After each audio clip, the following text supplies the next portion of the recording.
अस्सलाम वालेकुम, मैं हूं फैसल तारड़। आज ही खान की जानब से जेल से कुछ अहम ऐलानात भी किए गए हैं। इसके साथ साथ पीटीआई के टिकट्स किसको दिए जाएंगे, किनको प्रायोरिटी दी जाएगी, खान की जानब से क्या कहा गया है और वो जो मजबूरी की हालत में या जबरदस्ती जिनसे पार्टी छुड़वाई गई, जिन्होंने प्रेस कॉन्फ्रेंस भी की, उनके हवाले से पीटीआई की क्या पॉलिसी होगी, इस हवाले से भी आज बड़ा वाजिया कर दिया गया है। और साथ ही साथ बल्ले का निशान जो कि पेशावर हाई कोर्ट के अंदर आज समाअत हुई, पूरा दिन ही समाअत होती रही। पीटीआई को भी सुना गया, इलेक्शन कमीशन को भी सुना गया, फैसला महफूज भी हुआ और खबरें चली कि आज ही फैसला कुछ देर के बाद सुना दिया जाएगा। फिर अचानक जो है इलेक्शन कमीशन की जानब से और कुछ दीगर फ्री कैन की जानब से कहा गया जी हमें भी सुना जाए, हमें भी सुना जाए, हम भी इस मामले में फ्रीक बनना चाहते हैं। तो बहरहाल अब यह मामला कल सुबह 9 बजे तक चला गया है। दो रुकनी बेंच ने यह कहा कि हम कल 9 बजे फ्री कैन को सुनकर शॉर्ट ऑर्डर जो है वो दे देंगे। तो इस वक्त पीटीआई बड़ी होपफुल है कि बल्ले का निशान वापस मिल जाएगा। उसकी बेसिक जो रीजन बताई जा रही है कि बल्ले के निशान की वापसी के हवाले से एक ही वजह काफी है कि फाइनल शो काज नोटिस, कि जब आपने इंतखाबात को कलअदम करना था, आपने इंतखाबी निशान वापस लेना था, तो आपने एक नोटिस देना था पीटीआई को, जो कि आपने नहीं दिया। ना आपने नोटिस दिया, ना कुछ शोकाज, और आपने अचानक फैसला दे दिया कि जी हम बल्ले का निशान वापस लेते हैं, इंट्रा पार्टी इंतखाब को हम कलअदम करते हैं। तो ये एक जो नुक्ता है ना कि शोकाज नोटिस ही नहीं दिया गया फाइनल, तो यही काफी है पीटीआई के लिए कि बल्ले का निशान उनको वापस मिले। और अगर खुदा ना खास्ता किसी भी तरह से कोई दबाव में आ जाती है पेशावर हाई कोर्ट, वहां से ऐसा फैसला नहीं आ पाता, तो फिर कल ही सुप्रीम कोर्ट के अंदर 3 रुकनी बेंच जो है जस्टिस काजी फायज की सरबराही में यह केस सुनेगा। तो कल 9 बजे या कल 12 बजे तक मैक्सिमम जो है वो कौम के सामने ये खुशखबरी आ जाएगी कि बल्ले का निशान पीटीआई को वापस मिल गया है। उससे पहले माहौल ऐसा बनाया जा रहा है कि इलेक्शन ना हो सके। आज भी एक खबर आई अभी अभी कि जमीयत उलमा इस्लाम के उम्मीदवार मौलाना रेहान जमील पर फायरिंग, रेहान जमील को जख्मी हालत में अस्पताल मुंतकिल कर दिया गया।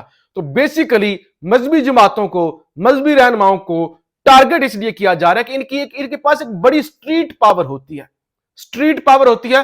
फिर इनके जितने भी फॉलोअर होते हैं वो जज्बाती होते हैं, तो वो उनको लाके कोई ऐसा धरना, कोई ऐसा प्रोग्राम, उनकी जानब से आवाजें उठवाई जाएं। जिस तरह से पहले वो आई सेनेट के अंदर करारदाद और मौलाना ने उस करारदाद की हमायत भी कर दी। तो ये सारे हथकंडे, इस तरह की जो चीजें हैं वो की जा रही हैं कि अगर बल्ले का निशान वापस मिल जाता है, अगर कोई रास्ता नहीं मिलता, तो फिर इलेक्शन किसी भी तरह से टाल दिया जाए। बहरहाल इमरान खान की जानब से अडियाला जेल के अंदर कुछ अहम गुफ्तगू की गई है और खान की जानब से कुछ अहम पैगामात और ऐलानात भी किए गए हैं। ये भी मैं आपके सामने रखना चाहता हूं। एक तो खान ने कह दिया, खाने का तोशा खाना केस में मेरे खिलाफ एक ऑफिस बॉय, यानी ऑफिस बॉय वो जो मुलाजिम होता है, मामूली सा दर्जा 1 का, दर्जा 2 का, 3 का, 4 का, दर्जा 4 का ऑफिस बॉय, उसको वादा माफ गवाह बनाया गया है।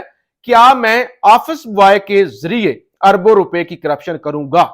इमरान खान ने कहा कि ये जो 190 मिलियन वाला केस है, ये जो तोशा खाना का केस है, इसके अंदर दर्जा 4 का एक ऑफिस बॉय, वो चाय पानी देने वाला, सफाई करने वाला, स्वीपर, उनको बनाया गया है जनाब कि आप गवाह हैं इस केस के अंदर। आपने अपनी आंखों से देखा है कि इमरान खान ने करप्शन की है, इमरान खान ने तोहफे लिए हैं, इमरान खान ने सस्ते तोहफे लिए हैं। तो लिहाजा इमरान खान ने कहा कि मेरा यह लेवल है। यानी एक वजीर आजम एक जमात का सरबराह एक ऑफिस बॉय के साथ मिलकर जी करप्शन करेगा। मेरे मुखालफिन पर जो केस बनाए गए थे वो हमने नहीं बनाए, पहले के बने थे इमरान खान।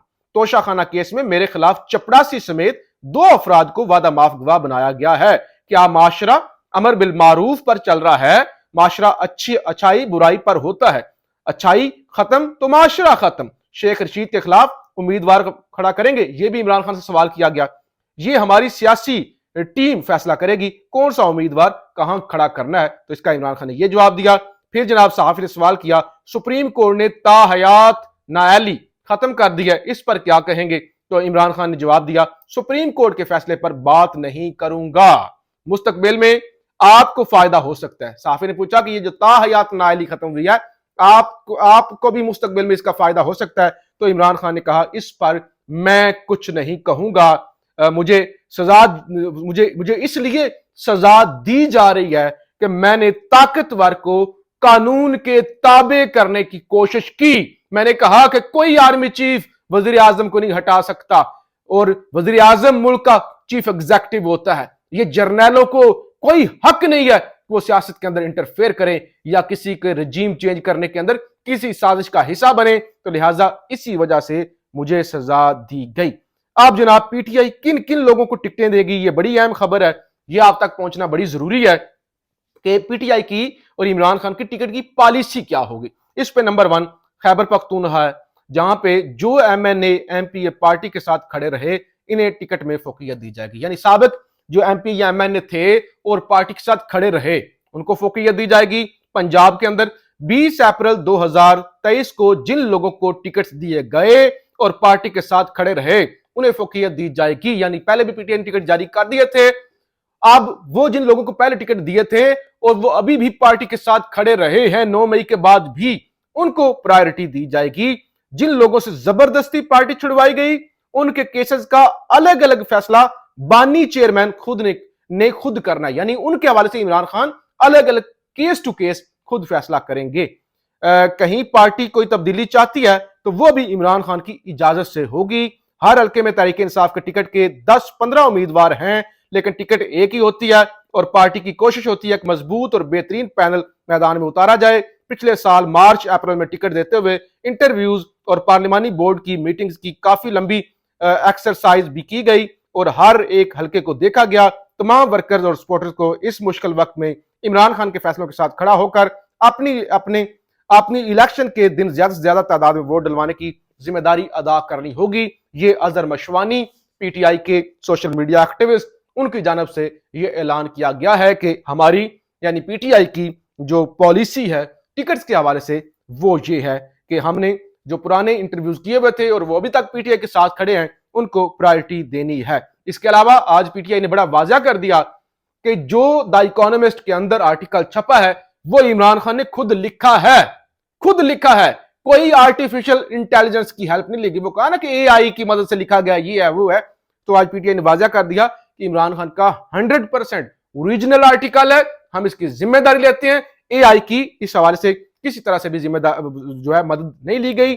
और इसी तरह से 12 मुकदमात के अंदर आज इमरान खान का 2 रोजा जिस्मानी रिमांड मंजूर हुआ और तमाम थानों की तफ्तीशी टीमें अडियाला जेल में जाएंगी। वो जो 12 रावलपिंडी के थानों के अंदर इमरान खान के केसेस थे, आप जरा ये बताते हैं कि क्योंकि ये 9 मई के रिलेटेड और जीएचक्यू के हमले का केस बनाया गया है जिसमें गिरफ्तारी अभी डाली गई है, तो लिहाजा हो सकता है इस केस को लेकर इमरान खान को कहीं आगे ले जाके फौजी अदालतों के अंदर ट्रायल करने का प्रोग्राम ना बनाया जा रहा हो। क्योंकि आपने देखा था सुप्रीम कोर्ट के एक बेंच ने फौजी अदालतों को कलअदम किया, फिर दूसरे बेंच ने काजी साहब के हम ख्याल जजों ने आके उसे बहाल कर दिया। तो इस केस को इस नजर से भी देखा जा रहा है कि ये जीएचक्यू हमला केस क्योंकि मिलिट्री के रिलेटेड है, तो कहीं इमरान खान को फौजी अदालतों के अंदर ट्रायल करने का कोई मंसूबा ना बनाया जा रहा हो जरूरत पड़ने पे। तो बहरहाल अगर ऐसा होता है तो पूरी दुनिया के अंदर जो थू थू हो गई, जो पहले ही जमहूरियत और आइन का मजाक पाकिस्तान में उड़ रहा है, फिर मजीद जूते पड़ेंगे,